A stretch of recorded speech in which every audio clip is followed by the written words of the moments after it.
فأنا ناصح لإخواني بالصدع بالحق تبيض وجوههم. السكوت في مسألة الحزبية يضرها، فاصدع بما تؤمر وأعرض عن المشركين. سلامي على دماج ورجالها والشيخ يحيى ودار العلم يا سعد بانيها. بسم الله الرحمن الرحيم. الحمد لله رب العالمين وبه نستعين على الامور كلها ثم الصلاة والسلام على أشرف الأنبياء والمرسلين سيدنا محمد بن عبد الله الأمين وعلى آله الطاهرين وأصحابه أجمعين ومن تبعهم بإحسان إلى يوم الدين ثم أما بعد.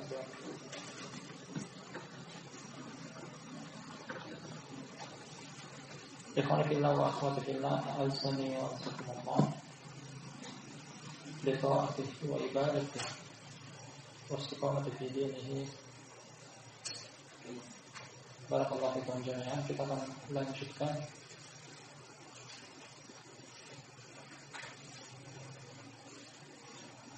kajian pada kitab Tauhid alladzi huwa haqqullahi 'alal 'abid.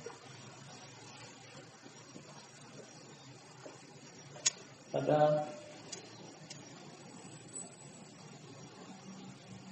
kitab Tauhid yang dikarang oleh Al-Mujaddid Al-Imam Abdul Hafiz Muhammad bin Abdul Wahhab bin Sulaiman Al-Nabili Al-Tamimi rahimahullah ta'ala. Alhamdulillah, pada pertemuan malam kali sebelumnya kita ambil judul bab penting dalam kitab Tauhid. Salah satu judul bab yang tidak boleh untuk tidak mengetahuinya, tidak boleh untuk salah paham di dalamnya. Bab tentang qadar, bahwa isi kandungan bab ini mengajarkan kepada kita mengingkari qadar atau mengingkari takdir, hukumnya adalah kafir. Pada pertemuan malam hari ini kita akan ambil judul bab berikutnya, bab as-sittun, bab yang ke-60. Dengan bunyi bab Maja'a fil musawwirin, yang datang tentang para penggambar. Judul babnya demikian, Maja'a fil musawwirin, yang datang tentang para penggambar. Mana dari hadis atau makna dari judul bab ini? Pertama-tama tentang apa hukuman bagi orang yang menggambar. Kemudian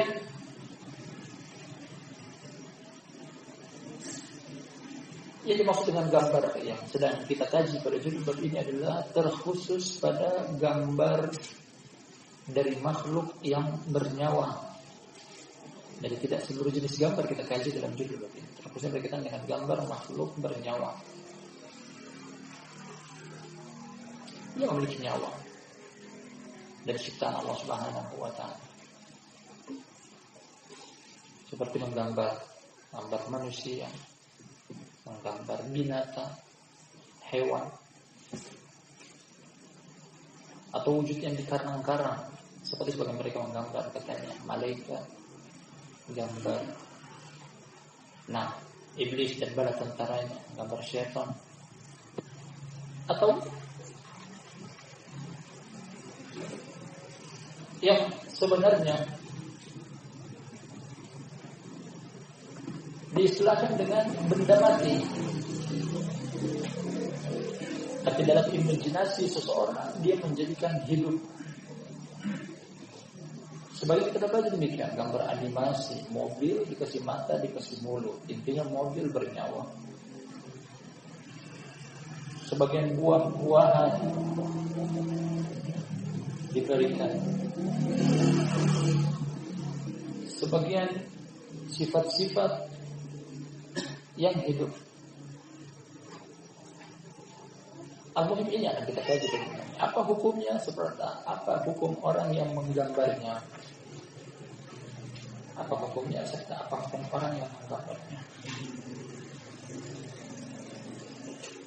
Kemudian secara garis besar, barakallahu fikum jami'an, Syekh Mukbil rahmatullahi alaihi dalam kitab beliau Hukmu Tasbih Zawatil Arwah, demikian juga Syekh bin Baz mengarang kitab dengan materi yang sama tentang hukum taswir, hukum menggambar dan prosedur gambar makhluk bernyawa. Sebelum kita menyimpulkan tentang vonis dari penulis dalam judul bab ini, nah, gambar makhluk bernyawa di antaranya adalah gambar yang keberadaannya dengan perantara alat menulis seperti pulpen, pena, spidol, krayon dan semisalnya dilukis di media lukis, kertas, dinding atau yang semisalnya, atau kuas di atas kanvas, atau dengan bentuk 3 dimensi yang bisa dilihat dari 4 sisi berbeda yang memiliki bentuk seperti pahatan, berupa patung, boneka, robot-robotan, arca, atau yang semisalnya. Masuk di dalamnya juga sebenarnya 6 sesuatu yang sudah ada, makhluk ciptaan Allah Subhanahu wa taala. Kemudian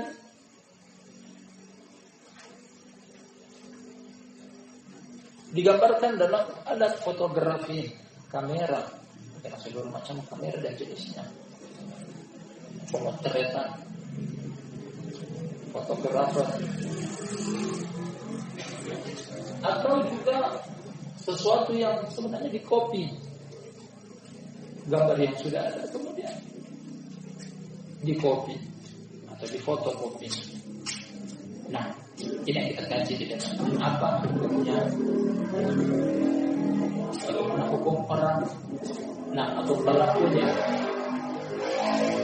Namun pada konteks gambar makhluk bernyawa yang bernyawa. Nah, kita akan baca dalilnya, kemudian kita simpulkan dari dalil-dalil yang penulis bawakan kepada kita.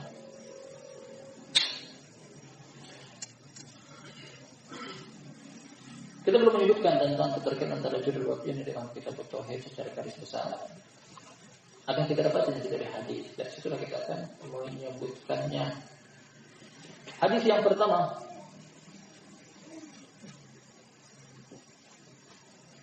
An Abi Hurairah radhiyallahu anhu qala Rasulullah sallallahu alaihi wasallam.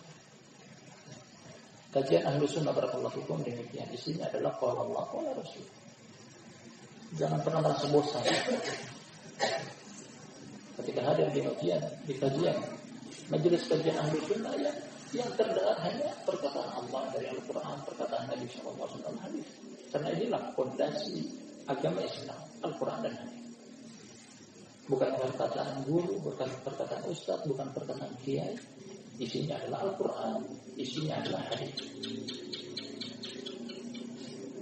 Wah, ini yang kita kaji. Kajian Ahlus Sunnah ini yang dikaji.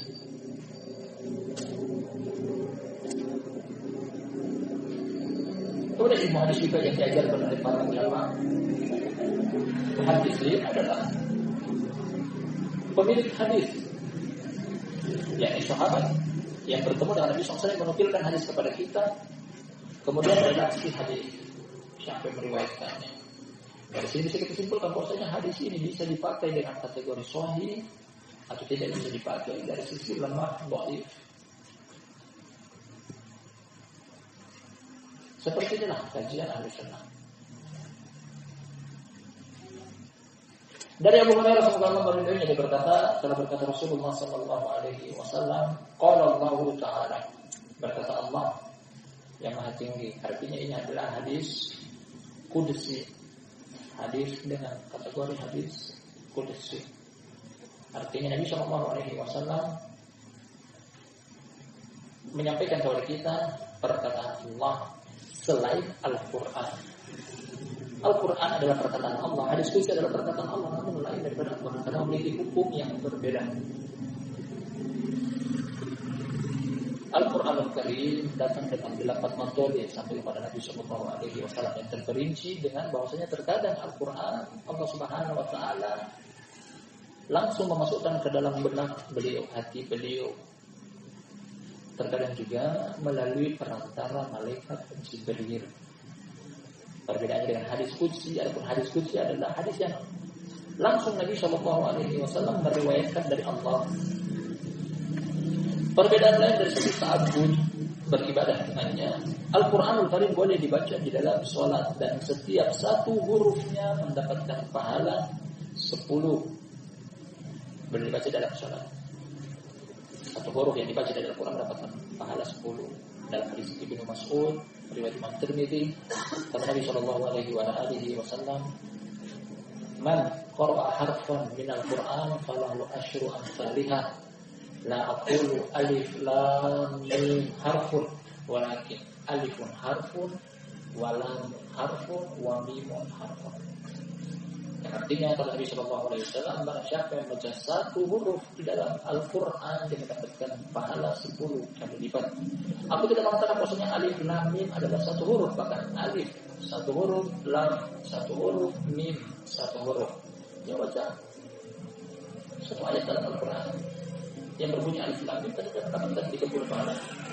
Berbeda dengan hadis qudsi tidak seperti itu. Hadis qudsi adalah perkataan Allah, namun tidak bisa dibaca dalam Al-Quran. Itu juga berarti setiap satu huruf dari hadis qudsi dibaca mendapatkan 10 kali lipat pahala. Ini khusus untuk Al-Quran. Dan beberapa hukum lain yang berbeda tentang Al-Quran dan hadis qudsi. Al-Mu'min adalah perkataan Allah Subhanahu Wa Taala yang tampil dalam bentuk hadis perkataan Nabi Sallallahu Alaihi Wasallam. Allah Maha Tinggi berkata, "Wa man adlamu mimman dhahaba yakhluqu ka khalqi falyakhluqu dzurra aw liyakhluqu habba aw liyakhluqu sya'ira." Bunyi hadis qudsi kata Allah Tabaraka wa Taala, siapakah yang lebih zalim daripada orang yang mau mencipta seperti penciptaanku? Nah, siapakah yang lebih zalim? Bentuk pertanyaan ingkar yang tidak butuh jawaban. Jawabannya pasti. Orang yang mencipta seperti ciptaan Allah adalah orang yang paling zalim. Dan maksud penciptaan di sini adalah ini menggambar Allah mencipta makhluk bernyawa. Nah, jangan menandingi Allah dalam hal tersebut dengan cara aku juga ingin menggambar makhluk bernyawa seakan-akan hidup. Ini perbuatan yang paling zalim menurut hadis ini. Kemudian lanjut, hadisnya Allah Subhanahu Wa Taala menantang.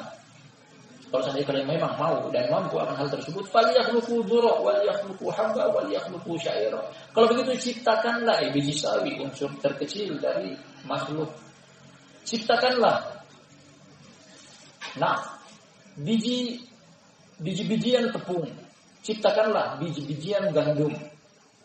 Tidak perlu menciptakan yang besar. Allah tantang yang lebih kecil saja.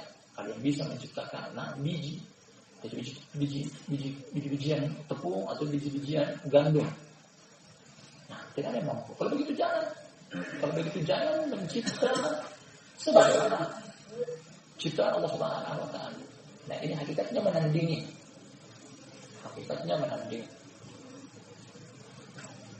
Sebelum kita sebutkan keterkaitan antara judul bab ini dengan kitab tauhid, kita menyebutkan dulu berkaitan dengan hadis ini dengan judul bab barakallahu fikum jami'an.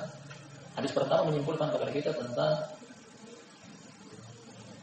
hukuman pasti dari Allah Tabaraka wa Ta'ala kepada orang yang menggambar.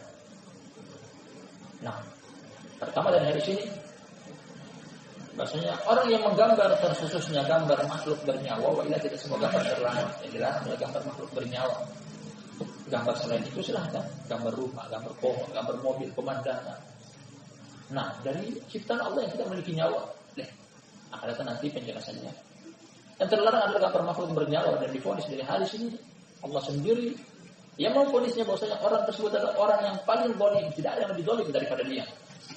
Zalim artinya adalah menempatkan sesuatu bukan pada tempatnya, lawan daripada hikmah atau adil dan hikmah bijaksana. Kalau hikmah dan bijaksana atau adil ini adalah menempatkan sesuatu tepat pada tempatnya. Nah, kalau boleh artinya definisinya, pengertiannya menempatkan sesuatu bukan pada tempatnya, dan ini bukan pada tempatnya. Ini dia ingin merampas hak Allah, hak prerogatif Allah yang tidak boleh diserahkan kepada yang lainnya, mencipta. Nah, yang lainnya silahkan, tapi untuk bernyawa jangan.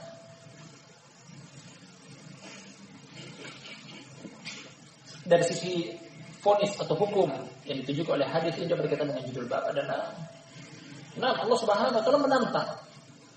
Siapa yang berani menantang Allah Subhanahu wa taala? Atau siapa yang siap untuk ditantang oleh Allah Subhanahu wa taala? Bunyi tantangannya adalah kalau kalian mau, seandainya pun kalian nekat dan berani, silakan ciptakan makhluk Allah yang paling kecil. Apa itu? Nah, biji-bijian, entah itu biji tepung atau biji gandum. Itu saja tidak bisa. Kalau begitu jangan. Nah, kesimpulan awal dari sini bahwasanya gambar makhluk bernyawa hukumnya adalah haram, dosa besar. Diponis orang yang paling zalim maka mendapatkan tantangan dari Allah Subhanahu wa taala. Hadis yang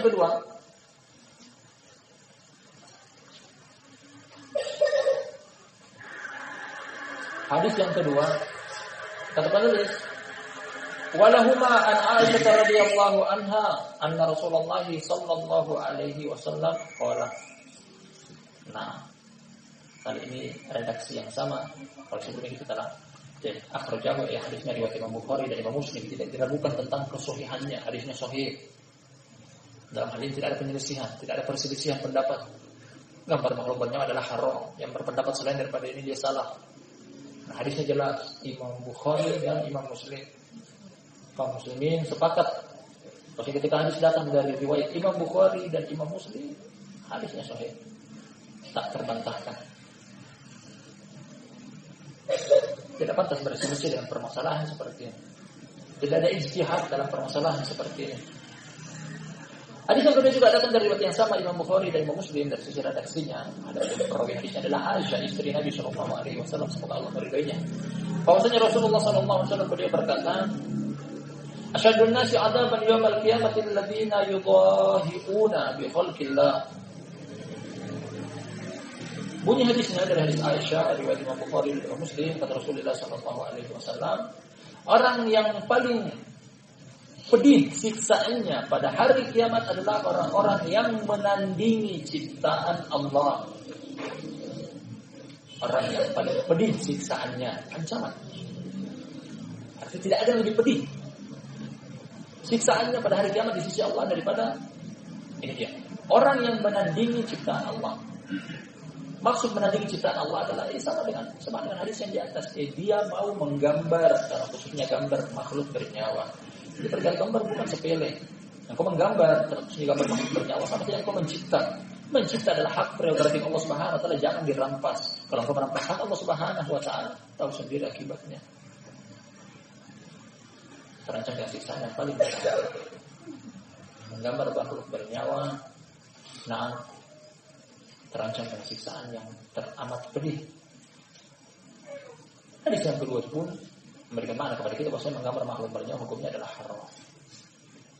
Bahkan dosa besar, termasuk dosa besar.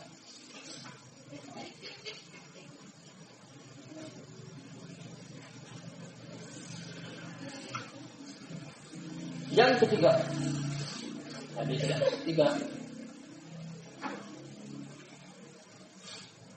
walahuma an ibni Abbas radhiyallahu anhuma, dari keduanya.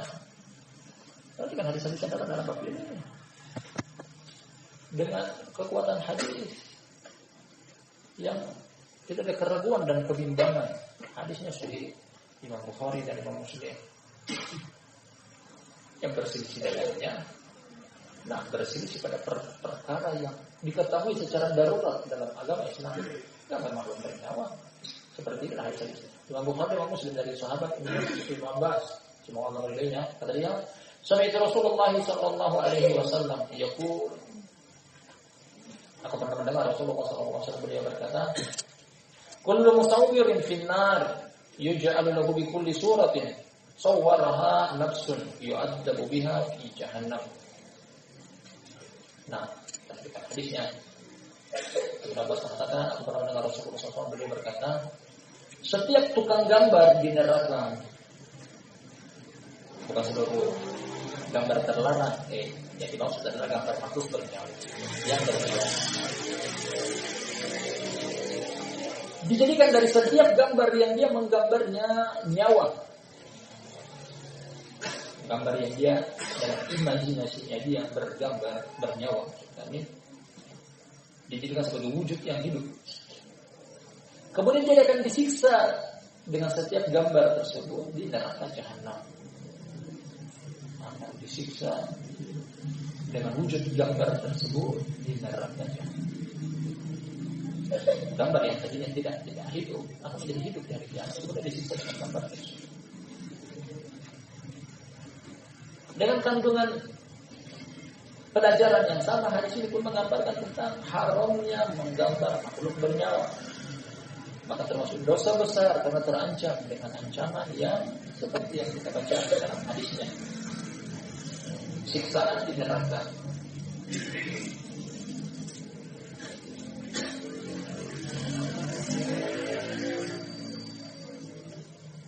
Kita selesaikan pembacaan hadisnya.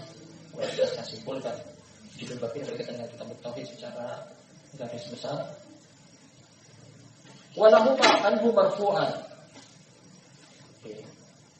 Ini keduanya kembali kepada Imam Bukhari dan Imam Muslim. Redaksi hadisnya Bukhari Muslim. Anhu dari sama dengan di atas yang terdekat Ibnu Abbas. Marfu hadisnya sampai kepada Rasulullah SAW, juga hadisnya tak diragukan. Kata Nabi SAW, man sawwara suratan fid dunya kullika ayyan fiha ar-ruh wa laysa binafihin. Bunyi hadisnya, barang siapa yang menggambar, yang digambar makhluk bernyawa di kehidupan dunia, akan dibebankan kepada dia untuk ditiupkan ruh pada hari kiamat, dan dia tidak bisa meniupkan ruh, dia tidak bisa menghidupkan gambar tersebut. Ini bentuk siksaan ketika dia dalam imajinasinya dia ingin mencipta seperti ciptaan Allah Subhanahu wa taala hanya dalam bentuk gambar, meskipun tidak ada nyawanya. Di hari kiamat akan dibebankan oleh Allah Subhanahu wa taala sebagai pembebanan siksaan, masukkan ruh dalam gambar yang kau gambar tersebut, dan dia tidak mampu. Karena ketidakmampuan dia tersebut disiksa. Yang mendatangkan ruh adalah Allah Subhanahu wa taala. Allah pemilik ruh. Nah, seluruh nyawa Allah yang berikan. Ketika dia hanya menggambar, yang ingin menandingi ciptaan Allah Subhanahu wa taala, dibebankan untuk mendatangkan ruh pada hari kiamat dari gambar yang dibuat tersebut, dan dia tidak mampu. Karena ketidakmampuan tersebut dan harus disiksa. Hadis terakhir. Sebelum masuk pada masalah ini, wali muslimin an Abil Hayyaj qala. Perhatikan, semua redaksi hadisnya qawi, tak diragukan. Bukhari Muslim bertafsir oleh yang terakhir riwayat Muslim. Dari Abil Hayyaj katanya seorang tabi'in, qala li Aliun, Ali pernah berkata kepadaku, Ali bin Abi Thalib, sebuah Nabi sallallahu alaihi wasallam sekaligus anak mantu beliau, khalifah keempat khilafah Rasulullah. Kata Ali radhiyallahu anhu, ala aba'athuka ala ma ba'athani alaihi Rasulullah sallallahu alaihi wasallam, alla tada suratan illa tamastaha wala qabran musyrifan illa sawaitaha. Ali radhiyallahu anhu mengatakan kepada Abu Hayyaj waktu itu menjadi khalifah, dia punya bawahannya, maukah engkau aku utus engkau sebagaimana Rasulullah sallallahu alaihi wasallam mengutus aku pada suatu tugas, pada suatu pekerjaan. Dia katakan kepada Abu Hayyaj, maukah engkau aku utus engkau sebagaimana Rasulullah sallallahu alaihi wasallam mengutus aku pada suatu perkara. Apa isi tugas dan pekerjaan yang diutus Nabi sallallahu oleh Ali bin Abi Thalib tersebut? Allah tada suratan illa tamastaha, janganlah sekali-kali engkau meninggalkan satu gambar makhluk bernyawa pun kecuali engkau menghapusnya. Wajib. Nah, kata dalam perintah. Wala qabran musyrifan illa sawaitaha. Tidak pula kuburan yang meninggi kecuali engkau ratakan. Kuburan yang meninggi kecuali engkau ratakan. Dan dalam hadis tentang ketinggian, batasan ketinggian kuburan 1 jengkal, lebih daripada ini dipangkas hanya sebatas sejengkal tangan orang dewasa. Lebih daripada itu hendaknya diratakan karena ini menyelisih syariat. Dari sisi pertama gambaran hukumnya kita akan sebutkan kepada kita bertauhid di atas. Ada kuburan yang meninggi, nanti dikatakan bahwasanya kuburan ini lebih unggul daripada yang lainnya. Mungkin kuburan ini memiliki nilai lebih. Mungkin penghuni kuburan tersebut orang yang mulia. Nah, akhirnya diagungkan selain Allah Subhanahu wa Ta'ala. Baik, setelah kita baca seluruh hadis yang datang dalam bab ini 5 hadis. Hadis Abu Hurairah, hadis Aisyah, Ibnu Abbas dengan 2 periwayatan. Kemudian hadisnya Ali bin Abi Thalib radhiyallahu anhu. 4 yang pertama muttafaqun alaih. Yang kelima sekaligus yang terakhir adalah riwayat Imam Muslim. Hadisnya seluruhnya sahih. Nah, dari hadis yang kita baca sekaligus terjemahkan. Kemudian beberapa alasan kita akan sebutkan juga keterkaitan antara judul bab ini dengan kitab tauhid secara garis besar. Yang kita kaji adalah gambar makhluk bernyawa. Apakah terkaitannya dengan kitab tauhid? Dari hadis yang telah kita baca bahwasanya mencipta adalah hak Allah Subhanahu wa Ta'ala. Mencipta, khususnya gambar makhluk bernyawa. Kita akan simpulkan dulu tentang mencipta. Allah Subhanahu wa Ta'ala menetapkan di dalam Al-Quran bahwasanya ada pihak yang bisa mencipta. Ada pihak yang bisa mencipta. Dalam perkataan Allah Subhanahu wa Ta'ala, sebab mereka termasuk ayat mutasyabih. Setelah Allah Subhanahu wa Ta'ala menyebutkan tentang awal penciptaan umat manusia, walaqad khalaqnal insana min sulalatin min tin, tsumma ja'alnahu fi qararin makin, tsumma khalaqnal nutfata 'alaqah, fa khalaqnal 'alaqata mudghah, fa khalaqnal mudghata idhama, fa qasawnal idhama lahma, tsumma ansha'nahu khalqan akhar. Ini yang kita inginkan. Fatabarakallahu ahsanul khaliqin. Dari awal Allah Subhanahu wa Ta'ala menyebutkan bahwa sungguh kami telah menciptakan manusia dari tanah-tanah pilihan.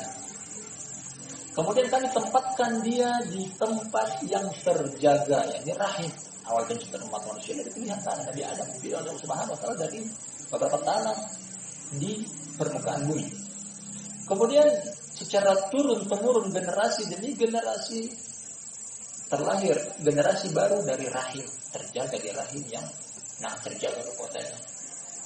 Dari air mani yang hina. Dari air mani yang hina tersebut Allah rubah wujud menjadi segumpal darah. Dari segumpal darah Allah rubah menjadi segumpal daging. Dari segumpal daging tersebut Allah rubah menjadi tulang. Tulang Allah bungkus lagi menjadi daging. Kemudian keluar dengan wujud yang sempurna sebagai seorang manusia. Allah tutup dengan fatabarakallahu ahsanul khaliqin. Maha suci Allah dan dia adalah sebaik-baik para pencipta. Al-khaliqin. Jamak mudzakkar salim dari isim fa'il khaliq, pencipta. Allah menetapkan bahwasanya ada selain Allah mencipta. Namun Allah adalah sebaik-baik pencipta. Makanya tak jarang kita dengar bahwasanya dari umat manusia ada yang paling pertama kali menemukan ini, menemukan itu, menemukan listrik, menemukan bola lampu, menemukan mesin lokomotif, menemukan ini, menemukan itu. Artinya dia mencipta dalam haknya dia, dalam lisensi dia. Makanya tidak diingkari tentang penciptaan tersebut. Yang Allah ingkari adalah pencipta yang tidak bisa mencipta kecuali Allah Subhanahu wa Ta'ala sebagai makhluk yang bernyawa. Hati ini milik Allah Subhanahu wa Ta'ala mutlak, jangan dirampas dari dia. Makanya pada hadis Aisyah kita dapati bahwasanya ancaman dari Allah bahwasanya dia akan disiksa dengan siksaan yang berat. Alladzina yudahiuna bi khalqillah, yang mau menandingi ciptaan Allah, bukan menandingi dalam seluruh jenis ciptaan, tapi mencipta pada konteks gambar makhluk bernyawa. Ini yang terlarang. Wah, ini gambar yang lainnya silahkan. gambar pepohonan, bebatuan, pegunungan, lautan, tepian pantai, pemandangan, bangunan, dan seterusnya. Hukumnya boleh. Nah, Allah mengatakan bahwasanya ada pencipta, silakan pencipta apa yang kalian bisa ciptakan, tapi berkaitan dengan gambar makhluk bernyawa tidak boleh. Nah, dari sini kita katakan yang kita tauhid bahwasanya gambar makhluk bernyawa menandingi hak Allah. Hak Allah adalah tauhid, jangan dirampas. Kita mentauhidkan Allah dalam penciptaan, artinya Allah satu-satunya sang pencipta, tidak ada mencipta selain Allah Subhanahu wa taala pada konteks gambar makhluk bernyawa. Ini berarti menyelisih tauhid. Dengan ancaman begitu banyak bahwasanya orang ini dikatakan yang paling zalim, tidak ada lebih zalim daripada dia. Kemudian Allah tantang dia untuk memasukkan nyawa, memasukkan ruh ke dalam makhluk yang dia gambar tersebut, kepada makhluk yang dia ciptaan tersebut. Kemudian terdapat ancaman yang lain juga bahwasanya orang ini akan mendapatkan siksaan yang teramat pedih di hari kiamat. Begitu banyak dosa, tapi dosa satu ini terancam dengan siksaan yang teramat pedih. Mereka bahwasanya kesemuanya ini menunjukkan haramnya menggambar makhluk bernyawa, dan pelaku gambar makhluk bernyawa tersebut terdapat ancaman yang berat karena menandingi ciptaan Allah. Ada alasan lain kenapa gambar makhluk bernyawa terlarang dari kacamata tauhid, sudut pandang tauhid. Sebagai apa yang kita sebutkan di atas, menandingi hak prerogatif Allah Subhanahu wa taala. Alasan yang kedua bahwa gambar makhluk bernyawa merupakan sebab pertama kali Allah Subhanahu wa taala disekutukan di permukaan bumi. Kita ulangi. Keterkaitan antara syirik yang mana lawan daripada tauhid dengan gambar makhluk bernyawa, bahwasanya gambar makhluk bernyawa adalah sebab pertama kali Allah Subhanahu wa taala disekutui. Bentuk-bentuk kesyirikan banyak. Ada syirik. Dengan memberikan nama yang tidak Allah Subhanahu wa taala syariatkan dari penghambaan kepada selain Allah, bentuk kesyirikan. Bersumpah kepada selain Allah dengan nama selain Allah juga kesyirikan. Tapi kesyirikan yang paling pertama kali terjadi, bentuk kesyirikan yang paling pertama terjadi, ternyata sebabnya adalah gambar makhluk bernyawa. Kapan itu? Disebutkan dalam hadis Ibnu Abbas dalam riwayat Imam Bukhari. Tentang perkataan Allah Subhanahu wa taala datang dari surat Nuh. Kata Allah Subhanahu wa taala, "Wala tadarunna alihatakum wala tadarunna waddan wala suwa'an wala yaghutsa wa ya'uqa wa nasra." Yang barusan kita baca potongan ayat dari surat Nuh adalah 5 nama orang soleh di zaman tersebut, di kaumnya Nabi Nuh. Yang disebutkan bahwa mereka adalah orang-orang soleh yang ketika mereka masih hidup, mereka selalu mengingatkan umat manusia untuk kembali kepada Allah Subhanahu wa taala ketika mereka jauh. Yang melakukan maksiat diingatkan kepada Allah, wahai fulan jangan bermaksiat. Nama 5 orang soleh ini, atau nama 5 orang ini adalah orang soleh yang dahulunya mengingatkan kepada umat manusia akan agama Allah Subhanahu wa taala. Karena jasa mereka yang mulia, ketika mereka meninggal dunia, syaitan, 5 orang ini meninggal dunia, syaitan membisikkan ke kaum mereka yang ditinggal mati oleh 5 orang soleh ini, untuk selalu terkenang di hati kalian, buatlah patung dengan wujud mereka. Ketika kalian lemah imannya, tak ada menegur kalian, kalian pergi melihat patung dengan wujud orang soleh tersebut, kalian akan teringat bahwasanya orang ini selalu mengingatkan kita. Akhirnya kembali ke jalan agama Allah Subhanahu wa taala. Ini tujuan awal didirikan patung tersebut. Meninggal generasi pertama, generasi yang membangun patung tersebut, kemudian muncul generasi-generasi berikutnya yang tidak mengetahui asal-usul dibangunnya patung tersebut. Mulailah syaitan membisikkan ke telinga mereka, wahai kaum dahulunya, bapak-bapak kalian, nenek-nenek moyang kalian, apabila mereka dalam keadaan paceklik, musim kemarau, mereka datang ke patung tersebut meminta turunnya hujan. Karena turun hujan adalah milik Allah Subhanahu wa taala, hak mutlak milik Allah. Tapi digoda oleh syaitan, minta kepada mereka, minta rezeki, minta kepada patung tersebut. Bapak-bapak kalian sering minta ke 5 patung ini. Minta jodoh, minta rezeki, dilapangkan kehidupan dan seterusnya. Akhirnya terjadi apa kesyirikan. Minta rezeki kepada selain Allah, ya dia masuk ke surga. Inilah sebab pertama kali kesyirikan terjadi di permukaan bumi. Ternyata alasannya adalah gambar makhluk bernyawa. Makanya pantas bila masukkan salah satu bab, katanya pada bab yang ke-60 ini, dan kita bertauhid dengan alasan yang telah kita sebutkan. Nah, gambar makhluk bernyawa hukumnya haram, tidak boleh. Ada gambar yang lainnya silahkan. Tentang hadis dari Ibnu Abbas, bahwasanya seorang datang kepada dia mengatakan,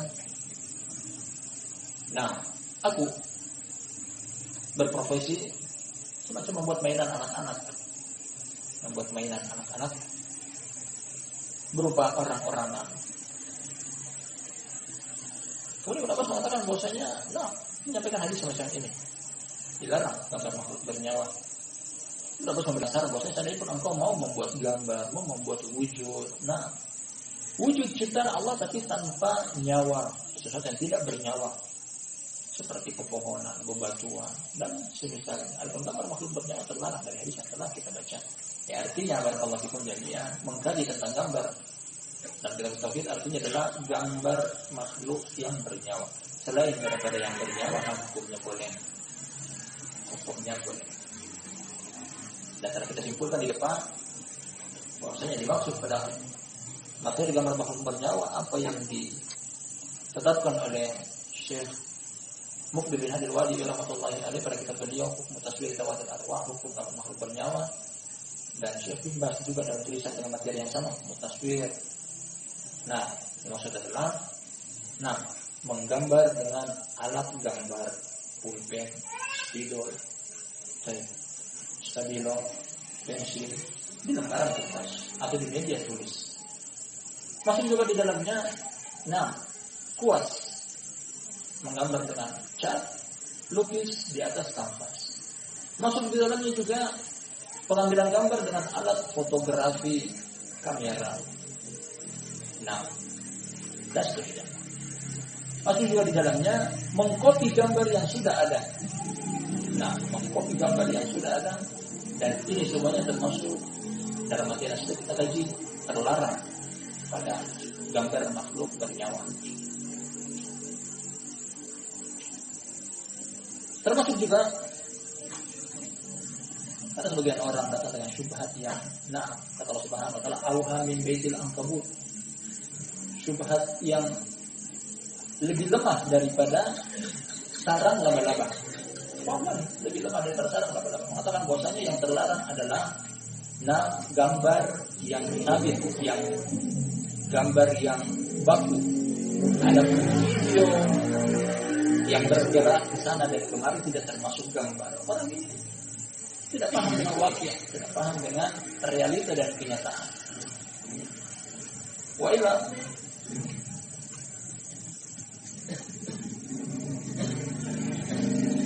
ahli fotografi pun mengatakan bahwasanya tidaklah video kecuali merupakan potongan-potongan gambar yang dijalankan dengan durasi yang sangat cepat. Makanya kita sering dengar bahwa kamera dengan sekian megapiksel. Artinya megapiksel artinya potongan-potongan gambar kemudian digabung menjadi satu, dijalankan dengan durasi yang sangat cepat. Muncullah video.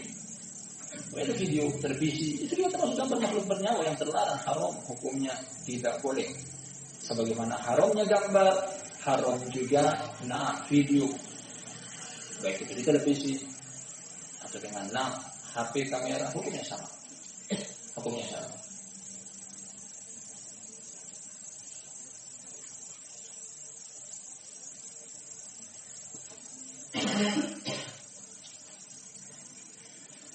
Setelah kita ketahui dari pembacaan hadis sekaligus penterjemahannya dari judul bab yang subhanallah telah kepada kita, bahasa gambar makhluk bernyawa menyelisih tauhid, bahkan memiliki keterkaitan erat dengan yang namanya kesyirikan. Keterkaitan erat dengan kesyirikan.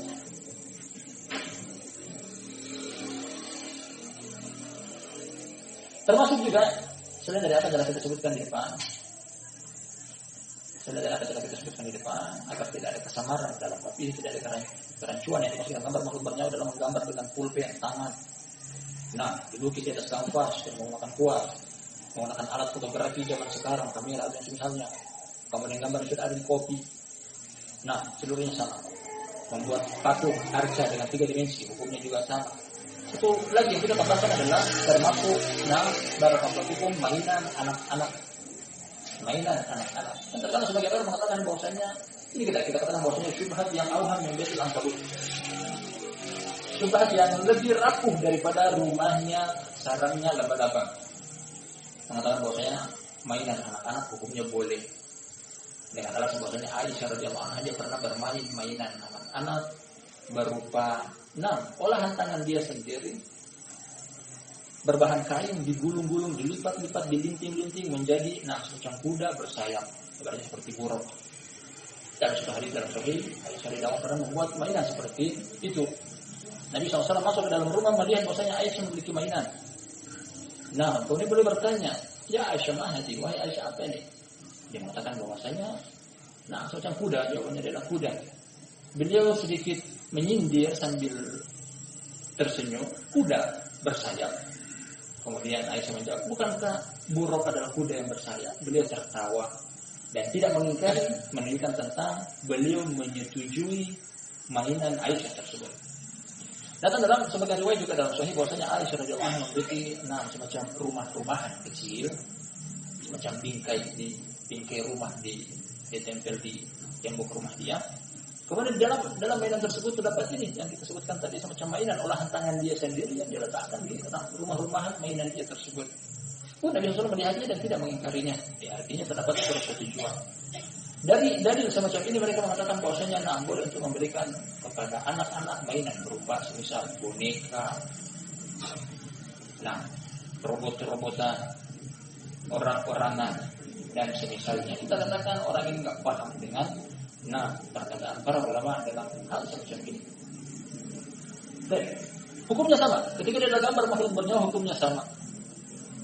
Tentang hadis Aisyah tadi ditanggapi oleh Syekh Hafizahullah Ta'ala yang beliau nukil dari Imam Ibn Hazm tentang materi semacam ini. Jangan samakan antara mainan olahan tangan Aisyah yang dibuat dengan tangan dia sendiri dengan mainan yang dibeli di luar. Beda. Tidak sama. Ini robot-robotan, boneka-bonekaan, berbi-berbian atau yang semisalnya bahwasanya itu sudah baku bahwasanya tidak bisa dirubah menjadi apa-apa. Dia adalah makhluk bernyawa. Adapun mainan Aisyah barakallahu fikum jami'an, mainan Aisyah adalah olahan tangan dia dari secarik kain, kemudian dilipat-lipat, digulung-gulung, dilinting-linting, jadilah wujud mainan anak-anak. Yang suatu saat dia bosan bermain, dia kembalikan kepada wujud aslinya secarik kain. Bisa. Ini perbedaannya. Jangan mudah tertipu dengan sebagian dai yang mengatakan bahwasanya ada hadisnya Aisyah dia bermain dengan mainan berbentuk wujud makhluk bernyawa. Boleh memberikan kepada anak-anak. Ini tidak sama, beda. Di Indonesia pun tradisi ini hampir merata di Nusantara. Ada semacam handuk atau kain kemudian digulung-gulung, ditarik kiri dan kanan ternyata jadi ada muncul tangan, ada muncul kaki. Diikat dengan karet seperti wujud manusia. Terkadang anak-anak wanita bermain boneka-bonekaan. Ibaratnya dia ada seorang ibu yang memiliki anak. Hal semacam ini seperti apa yang kita sebutkan tadi. Ini adalah cuma secarik kain yang digulung-gulung. Suatu saat dia bosan dengan mainan tersebut bisa dikembalikan kepada wujud aslinya. Sama juga halnya dengan misalnya secarik kertas. Anak-anak kita pandai mereka buat seperti pesawat-pesawatan tapi wujudnya seperti burung memiliki sayap, atau ada mainan yang kertas dilipat-lipat berbentuk menjadi kodok, kuda-kudaan. Yang suatu saat kita kembalikan kepada wujud aslinya kertas, iya betul. Yang dilarang adalah yang di luar. Memang sudah wujud aslinya boneka, wujud aslinya robot, wujud aslinya orang-orang yang tidak bisa diubah ke apapun. Syekh Hafizahullah Ta'ala ketika beliau ditanya tentang profesi seorang salafi dia baru mengaji, hanya saja dia jualan mainan seperti itu. Saya katakan, engkau boleh berjualan, boleh potong kepalanya. Siapa yang membeli? Siapa yang membeli kalau sudah terpotong kepalanya? Intinya, kalau dalil mengatakan jangan istihsan, jangan menganggap boleh dengan hanya kepala kita, otak kita, pikiran kita. Agama dengan dalil, agama dengan perkataan Allah, perkataan Rasul dengan pemahaman para ulama. Barakallahu fikum jami'an. Dia berkaitan dengan cara keluar dari masalah seperti ini, problematika seperti ini yang ditunjuk oleh hadis Ali bin Abi Thalib radhiyallahu anhu tentang gambar yang sudah ada, bagaimana cara melenyapkannya, menghilangkannya, menyikapinya. Insyaallah kita akan baca pada pertemuan lanjutan.